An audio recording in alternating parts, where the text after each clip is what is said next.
Bom dia, sétimo ano, eu sou seu professor Milton, estou aqui mais uma vez para mais uma aula de português. Pessoal, na última aula a gente ficou de fazer um exercício, né? A gente leu um texto e ficamos de fazer um exercício. Espero que todo mundo tenha feito. Vamos agora corrigi-los. A última aula em vídeo, né, no caso. Uma aula em vídeo que a gente teve.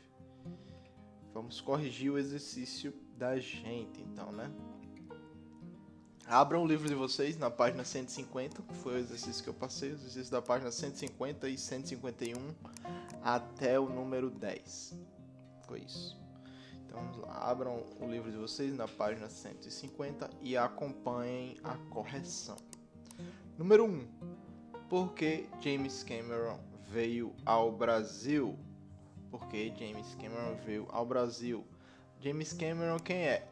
Ele é o diretor, é um cineasta, o diretor de filmes como Titanic e Avatar. Ele é o diretor tanto de Titanic quanto de Avatar, tá? Mas ele veio para o Brasil para protestar contra a construção de uma hidroelétrica. Foi para isso que ele veio. No texto foi para isso que ele veio para o Brasil, tá? Número 2. Vamos lá, número 2 agora. Quais foram as respostas que o autor utilizou para responder a pergunta feita no título do artigo? Qual é a pergunta do título do artigo, pessoal? Vamos lá. Para que serve a celebridade? Para que serve a celebridade, tá? É isso que se pergunta. Então, quais foram as respostas que o autor deu em relação a isso? Ele diz principalmente o quê? Principalmente que a celebridade ela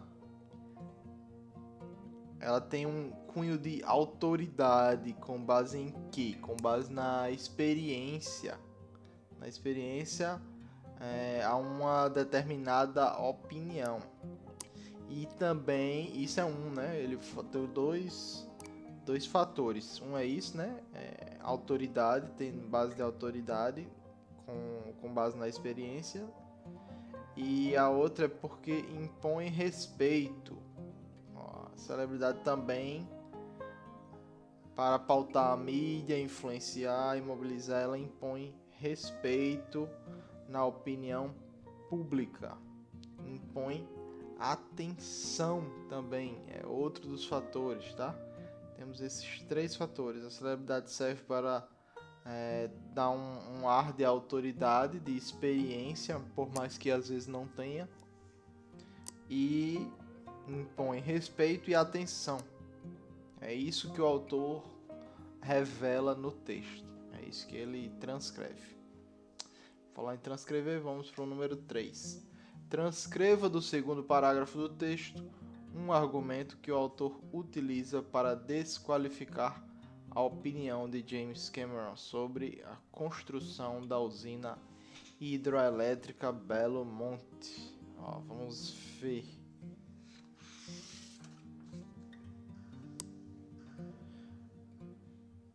Já começa dizendo, James Cameron não é especialista em ecologia hidroelétrica ou mesmo Amazônia. Tá vendo? Já desqualifica a opinião dele.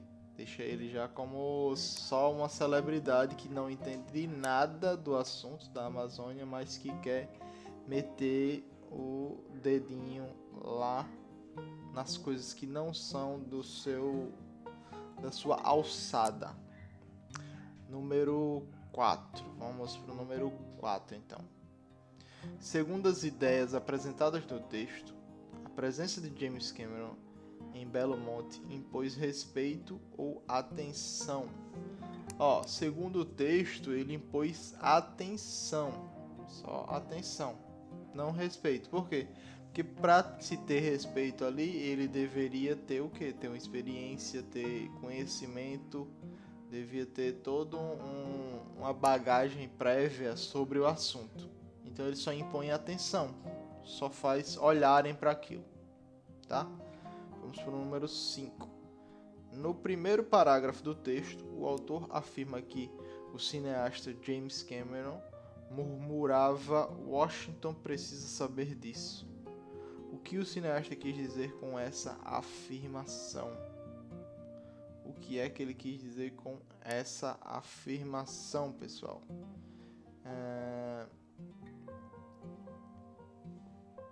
Tem dois pontos de vista aqui, ó. A gente poderia encarar que é o que James Cameron quis dizer ou que o autor quis dizer, tá? Se a gente parar para pensar que foi o autor que quis dizer, ele queria dizer que James Cameron estava reclamando, estava murmurando, estava querendo fazer uma denúncia.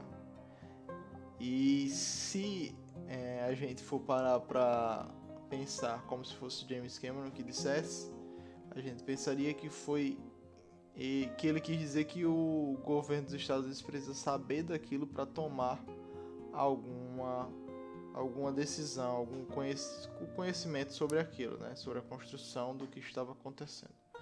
Número 6. Qual é a opinião sobre os destinos da Amazônia?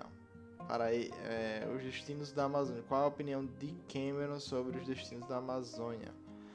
Pessoal, para James Cameron, ele considera que a Amazônia não é só do Brasil. Ele considera que ela deveria ser considerada parte do patrimônio da humanidade, que nem a gente leu no outro texto, né, de Cristóvão Buarque, que tinha pessoal querendo internacionalizar a Amazônia. James Cameron é um desses, tá? Número 7. Agora vamos para a página 151. Número 7. Na construção de nossos textos, seja orais, seja escritos, sempre utilizamos outros textos anteriores que lemos ou ouvimos em algum lugar. Esses textos são coletados por nossa mente ao longo da vida e compõem nosso conhecimento de mundo. Essa relação entre um texto e outro é chamada de intertextualidade. Assim, quando um texto cita outro direta ou indiretamente, está fazendo uso desse recurso linguístico. No 10º parágrafo do artigo, para que serve a celebridade, o autor faz uso da intertextualidade para citar qual texto? Vamos lá para o 10º parágrafo. Vamos contando até chegar ao 10º parágrafo. Vamos lá. 1, 2, 3, 4, 5, 6, 7, 8, 9, 10. Pronto, é nesse parágrafo que começa com Cameron defendeu os destinos. Vamos ver o que ele pede. O texto cita diretamente. No 10º parágrafo do artigo, para que serve a celebridade, o autor faz uso da intertextualidade para citar qual texto? Vamos lá. Cameron defendeu os destinos da Amazônia não são de responsabilidade do Brasil, mas de todo mundo. Mas ainda ontem mesmo na CNN declarou-se um ecologista apenas pós-Avatar e defendeu que o Brasil deve substituir Belo Monte. Não, eu tô lendo o 9º, o 10º é o de baixo. Que o Brasil é um país soberano, aliás, o primeiro dever de casa para sua boa causa seria ler o clássico artigo de Cristóvão Buarque. Isso aqui, ele tá falando esse trecho aqui, tá bem? Que ele está falando do artigo de Cristóvão Buarque, que a gente leu outro dia, sobre a internacionalização da Amazônia. Número 8. O autor é contra ou a favor das ideias apresentadas no texto de Cristóvão Buarque? A favor. O autor é totalmente a favor das ideias de Cristóvão Buarque. Número 9. Analisando as ideias apresentadas no texto, e particularmente o último parágrafo, para o autor como as celebridades deveriam se comportar quando perguntadas sobre algo que elas desconhecem. Elas não deveriam opinar, né? Isso é o que o autor fala. Que se elas não conhecem algo, elas não deveriam ficar tentando dar uma opinião sobre algo que elas desconhecem. Tá? Então é isso. Vamos pro décima e última questão aqui agora. Como vimos em um texto argumentativo, os argumentos devem ser apoiados em informações. Dessa forma, eles ganham força, o que dificulta a contra-argumentação, isto é, argumentos contrários à opinião defendida. Para entender isso na prática, leia o texto abaixo e responda as questões. A usina de Belo Monte não deve ser construída porque ela não vai gerar qualquer benefício para a sociedade. Além disso, o cineasta James Cameron também é contra a construção. Se as obras continuarem, esta será a primeira usina hidrelétrica do país que não tem tecnologia para administrá-la. Vamos lá, letra A. Qual a opinião defendida pelo autor? O autor defende que a usina elétrica de Belo Monte não deve ser construída. Ele defende isso, ele tem o mesmo ponto de vista de Cameron. Letra B. Que argumentos ele utiliza para justificar sua opinião? Os argumentos dele, quais são? Primeiro, ele coloca o que aqui? A usina hidrelétrica de Belo Monte não trará benefícios para a sociedade. Esse é um argumento dele. Outro argumento dele é: o cineasta James Cameron é contra a construção. São dois argumentos. Esse daí é o mais fraco para mim. Tá bom. Então vamos ver o terceiro agora. O Brasil não tem tecnologia suficiente para administrar. Desculpa. O Brasil não tem tecnologia suficiente para administrar lá. Tá bom? Então é isso. E agora a letra C.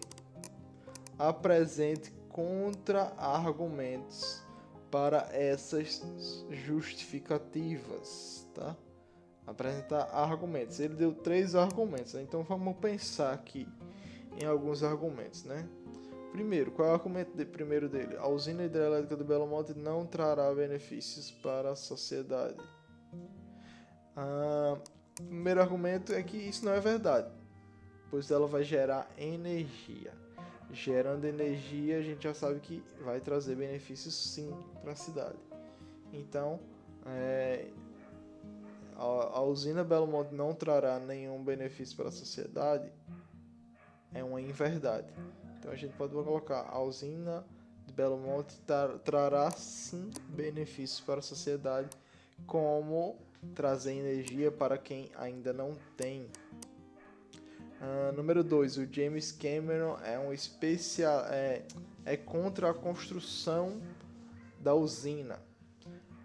O James Cameron não é especialista. Esse é o mais fácil da gente quebrar, né? O argumento mais fácil da gente quebrar.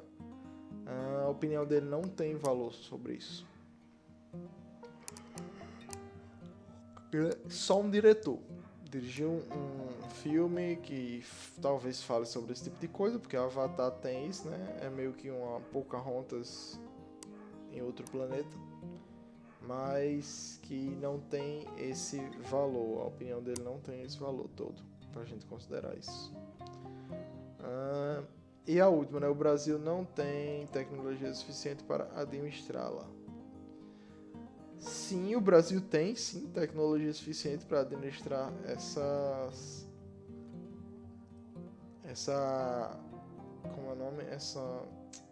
usina de Belo Monte, pois já existem outras usinas desse tipo em atividade no país. Já tem outras usinas hidrelétricas. Essa não vai ser a primeira e não vai ser a última. Então, o Brasil tem sim tecnologia para utilizar elas, tá? Então, é isso. O exercício vai ficando por aqui. Até a próxima aula, pessoal. Muito obrigado pela atenção e tchau.